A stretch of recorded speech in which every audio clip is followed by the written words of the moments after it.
ओम नमो भगवते वासुदेवाय। ओम श्री परमात्मने नमः। भगवान श्री कृष्ण आप सभी पर अपना आशीष बनाए रखे। आप सभी का हर दिन शुभ हो। आप सभी का मेरे YouTube चैनल स्पिरिचुअल जर्नी 75 में हार्दिक स्वागत है। आज के वीडियो में आप श्रवण करेंगे पद्म पुराण के उत्तरखंड के विषय 205 को, जिसमें साबरमती तट के कपीश्वर, एक धार, सप्तधार और ब्रह्मवल्ली आदि तीर्थों की महिमा का वर्णन किया गया है। महादेव जी कहते हैं, पार्वती मनुष्य कंबु तीर्थ में स्नान और पितृ तर्पण करके रोग शोक से रहित देव देवेश्वर भगवान नारायण का पूजन करे। फिर ब्राह्मणों को विधि पूर्वक दान दे। ऐसा करने पर वह उस तीर्थ के प्रभाव से श्री विष्णु धाम को प्राप्त होता है। उसके बाद कपीश्वर नामक तीर्थ की यात्रा करे। वह रक्त सिंह के समीप है और महापातकों का नाश करने वाला है। पूर्व काल में श्री राम रावण युद्ध के प्रारंभ में जब समुद्र पर पुल बांधा जा रहा था, श्री राम रावण युद्ध के प्रारंभ में जब समुद्र पर पुल बांधा जा रहा था, उस समय इस पर्वत का शिखर लेकर कपियों ने इसका विशेष रूप से स्मरण किया। उन्होंने यहाँ कपीश्वर आदित्य नामक उत्तम तीर्थ की स्थापना की। उस तीर्थ में स्नान और पितृ तर्पण करके कपीश्वर आदित्य का दर्शन करने पर मनुष्य ब्रह्म हत्या से मुक्त हो जाता है। कपीश्वर तीर्थ में विशेषतः चैत्र की अष्टमी को स्नान करना चाहिए। हनुमान जी आदि प्रमुख वीरों ने इस तीर्थ में 3 दिनों तक स्नान किया था। पार्वती, इस प्रकार मैंने तुम्हारे लिए कपी तीर्थ के प्रभाव का वर्णन किया है। वहां से परम पावन एक धार तीर्थ को जाना चाहिए, जो एक धार में स्नान करके एक रात्रि उपवास करता और स्वामी देवेश्वर का पूजन करता है, वह अपनी 100 पीढ़ियों का उद्धार कर देता है। वहां स्नान और जलपान करने से मनुष्य ब्रह्मलोक में जाता है। तत्पश्चात तीर्थयात्री पुरुष सप्तधार नामक तीर्थ की यात्रा करे। वह सब तीर्थों में उत्तम तीर्थ है। उस तीर्थ को मुनियों ने सप्त सारस्वत नाम दिया है। त्रेता युग में महर्षि मंकी ने वहां मंकी तीर्थ का निर्माण किया था। फिर द्वापर में पांडवों ने सप्तधार तीर्थ को प्रवृत्त किया। भगवान शंकर की जटा से निकला हुआ गंगा जल यहाँ 7 धाराओं के रूप में प्रकट हुआ, इसलिए यह सप्तधार तीर्थ कहलाता है। 7 लोकों में जो गंगा जी के 7 रूप सुने जाते हैं, वे सभी इस सप्तधार नामक तीर्थ में अपने पवित्र जल को प्रवाहित करते हैं। सप्तधार तीर्थ में किया हुआ श्राद्ध पितरों को तृप्ति प्रदान करने वाला होता है। देवेश्वरी वहां से ब्रह्मवल्ली नामक महान तीर्थ की यात्रा करे। उस तीर्थ के स्वरूप का वर्णन सुनो। जहाँ साबरमती नदी का जल ब्रह्मवल्ली के जल से मिला है, वह स्थान ब्रह्म तीर्थ कहलाता है। उसका महत्व प्रयाग के समान माना गया है। ब्रह्मा जी का कथन है कि वहां पिंड दान करने से पितरों को 12 वर्षों तक तृप्ति बनी रहती है। विशेषतः ब्रह्मवल्ली में पिंड दान का गया श्राद्ध के समान पुण्य माना गया है। पुष्कर, गंगा नदी और अमरकंटक क्षेत्र में जाने से जो फल मिलता है वह ब्रह्मवल्ली में विशेष रूप से प्राप्त होता है। चंद्र ग्रहण और सूर्य ग्रहण के समय जो लोग दान करते हैं उन्हें मिलने वाला फल ब्रह्मवल्ली में स्वतः प्राप्त हो जाता है।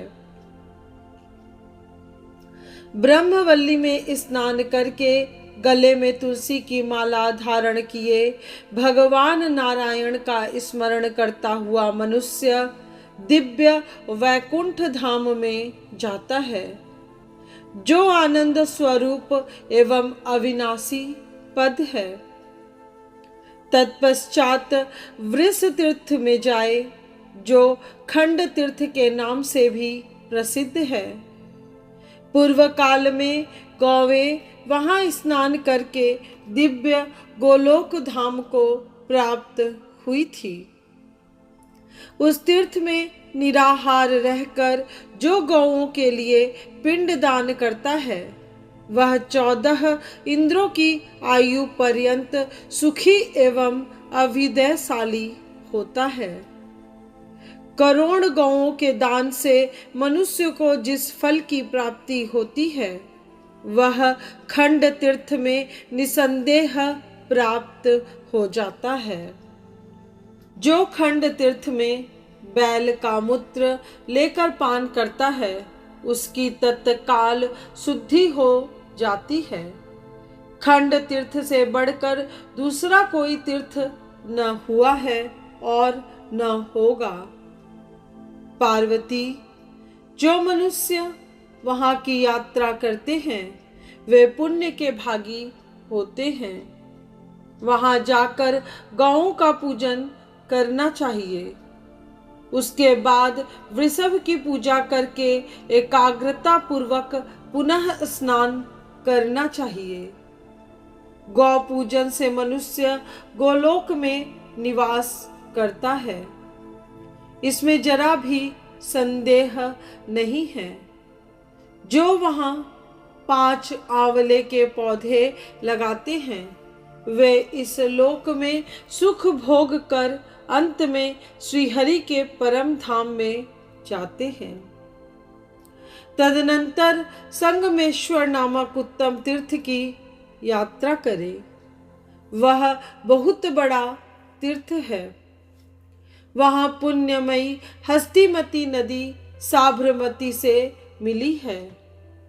वह नदी कौंडिन्य मुनि के शाप से सूख गई थी। तब से लोक में बहिश्चर्या के नाम से उसकी ख्याति हुई। वह त्रिलोक विख्यात तीर्थ परम पवित्र और सब पापों को हरने वाला है।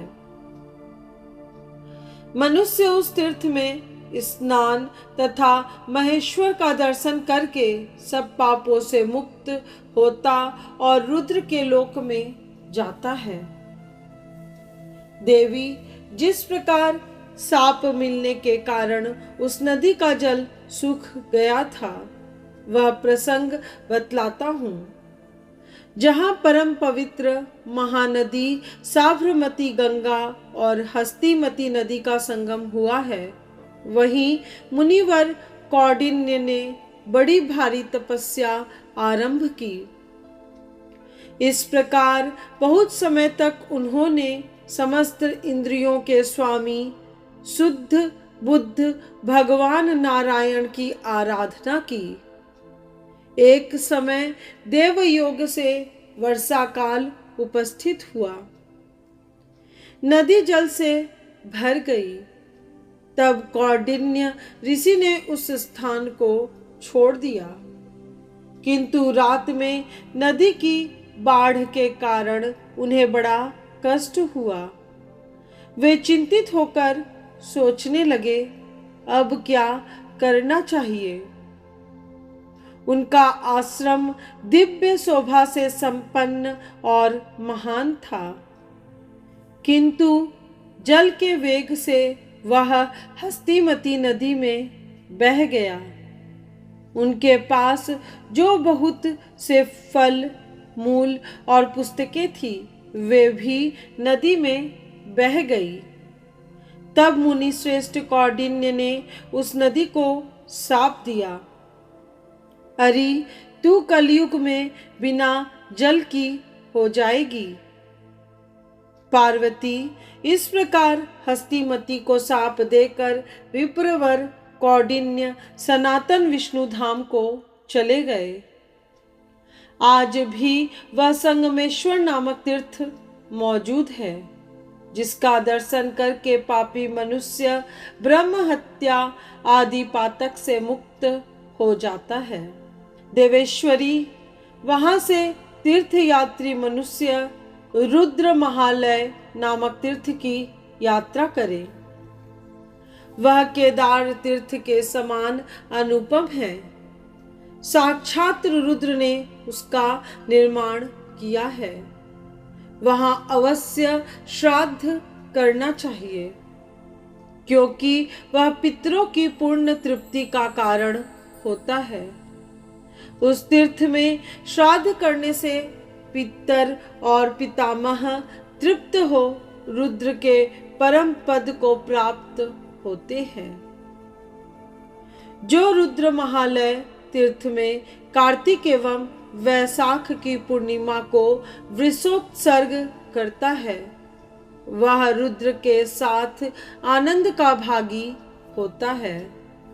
केदार तीर्थ में जल पान करने से मनुष्य का पुनर्जन्म नहीं होता। वहां स्नान करने मात्र से वह मोक्ष का भागी हो जाता है।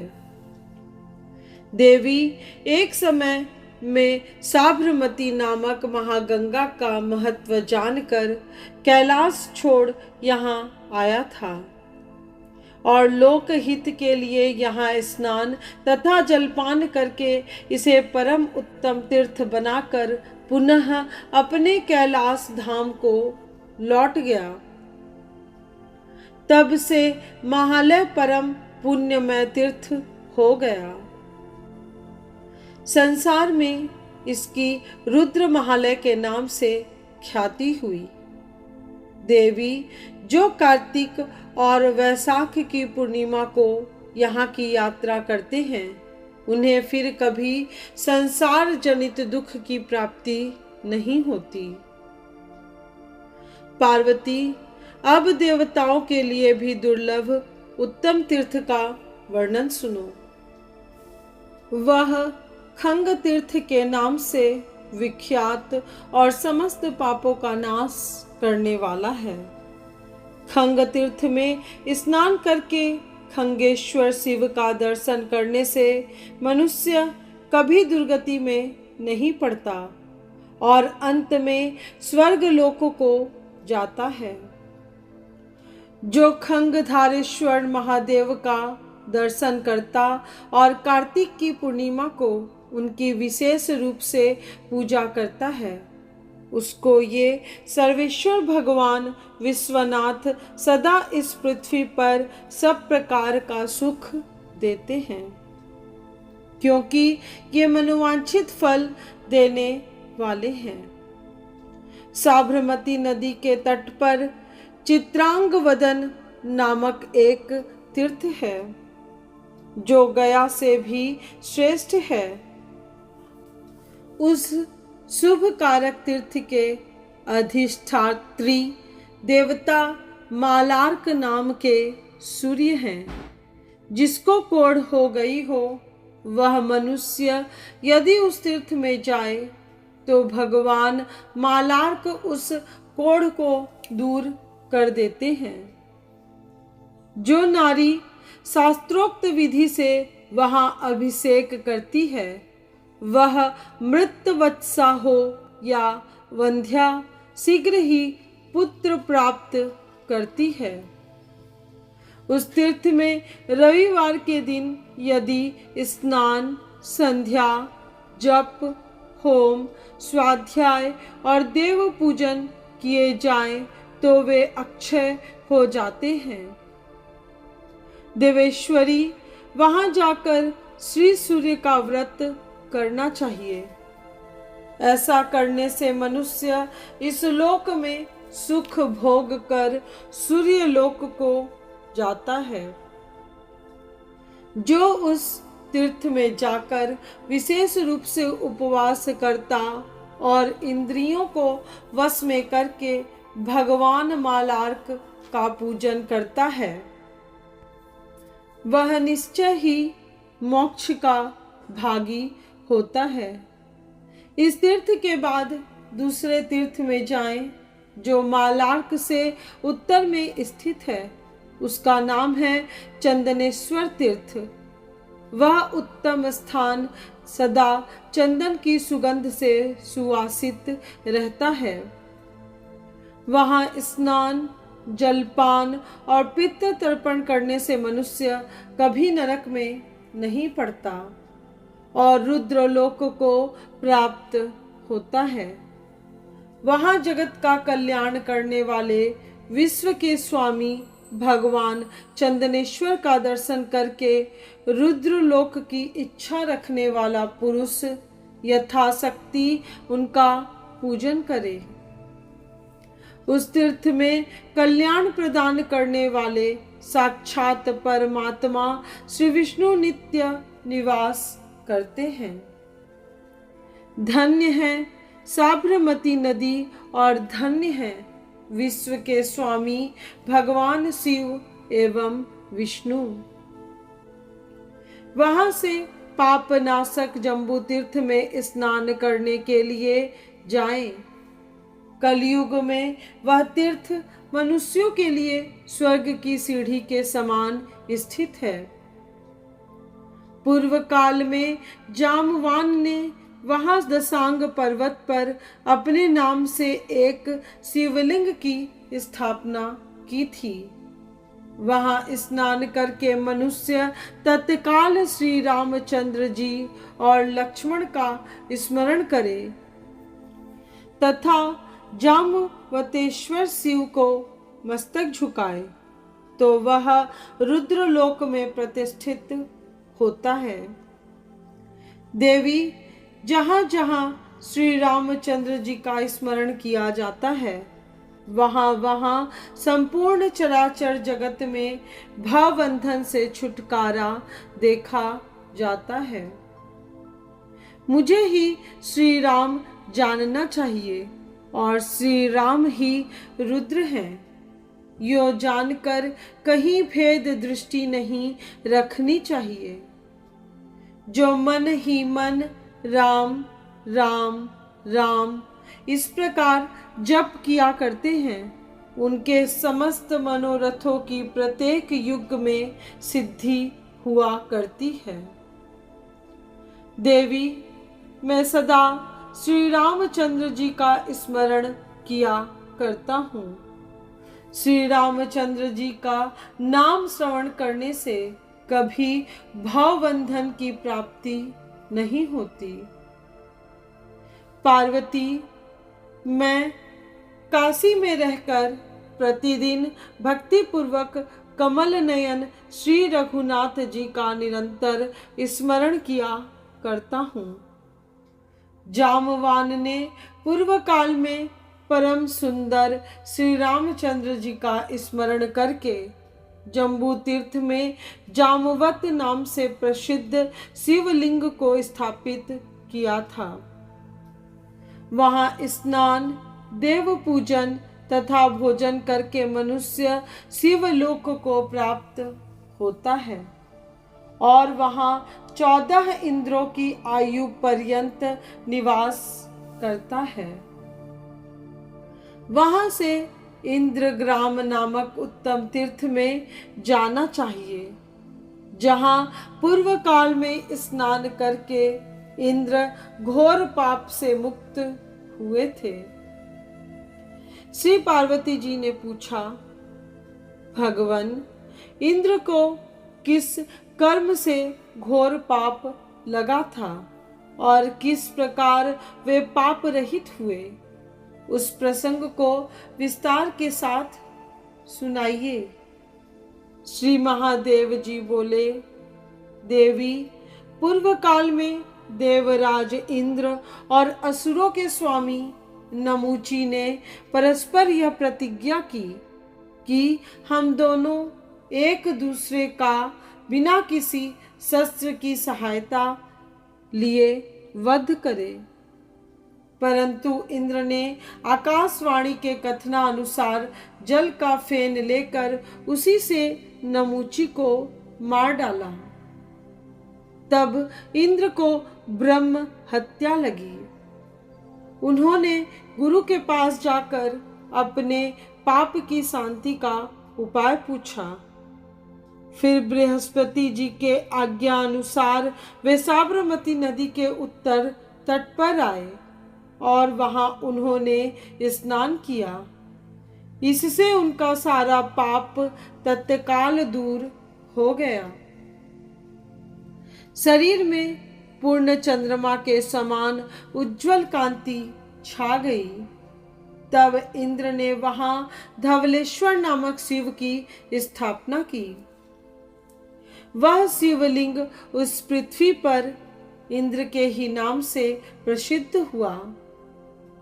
वहां पूर्णिमा, अमावस्या, संक्रांति और ग्रहण के दिन श्राद्ध करने पर पितरों को 12 वर्षों तक तृप्ति बनी रहती है।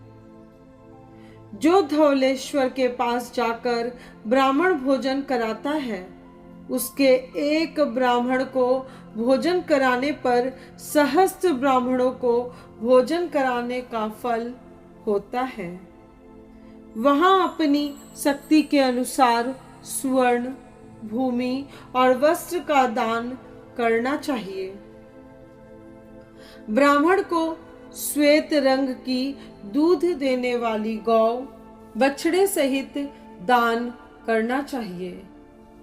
जो ब्राह्मण यहाँ आकर रुद्र मंत्र का जप आदि करता है, उसका शुभ कर्म वहां भगवान शंकर जी के प्रसाद से कोटि गुना फल देने वाला होता है। जो मनुष्य उस तीर्थ में आकर उपवास आदि करता है, वह अपनी संपूर्ण कामनाओं को निसंदेह प्राप्त कर लेता है। जो बिल्व पत्र लाकर भगवान धवलेश्वर की पूजा करता है, वह मानव इस पृथ्वी पर धर्म, अर्थ और काम तीनों प्राप्त करता है। विशेषतः सोमवार को जो श्रेष्ठ मनुष्य वहां की यात्रा करते हैं, उनके रोग दोष को भगवान धवलेश्वर शांत कर देते हैं। जो सदा रविवार को उनका विशेष रूप से पूजन करता है, उसकी महिमा का ज्ञान मुझे कभी नहीं हुआ। जो दुर्वा दल, मदार के फूल, कहलार पुष्प तथा कोमल पत्तियों से श्री धवलेश्वर का पूजन करते हैं, वे मनुष्य पुण्य के भागी होते हैं। श्वेत मदार का फूल लाकर उसके द्वारा धवलेश्वर की पूजा करके उन्हीं के प्रसाद से मनुष्य सदा मनोवांछित फल पाता है। सतयुग में भगवान नीलकंठ के नाम से प्रसिद्ध होकर सबका कल्याण करते हैं। फिर त्रेता युग में वे भगवान हर के नाम से विख्यात हुए। द्वापर में उनकी सर्व संज्ञा होती है और कलयुग में वे धवलेश्वर के नाम से प्रसिद्ध होते हैं। जो श्रेष्ठ मानव यहाँ स्नान और दान करते हैं, वे धर्म, अर्थ और काम का उपभोग करके शिव धाम को जाते हैं। चंद्र ग्रहण, सूर्य ग्रहण तथा पिता की वार्षिक तिथि को श्राद्ध करने से जो फल मिलता है उसे धवलेश्वर तीर्थ में मनुष्य अनायास ही प्राप्त कर लेता है। देवी धवलेश्वर में काल से प्रेरित होकर सदा ही जो प्राणी मृत्यु को प्राप्त होते हैं वे जब तक सूर्य और चंद्रमा है तब तक शिव धाम में निवास करते हैं। आज की यह कथा यही पूर्ण हुई। इसी तरह के शास्त्रीय प्रमाण युक्त दिव्य अलौकिक कथाओं को सुनते रहने के लिए आपके अपने इस चैनल को सब्सक्राइब कीजिए। साथ ही इन कथाओं को अपने भाई बंधुओं और रिश्तेदारों के साथ शेयर भी कीजिए, जिससे आपके साथ साथ वे भी इन कथाओं को सुनकर पुण्य लाभ उठा पाएं।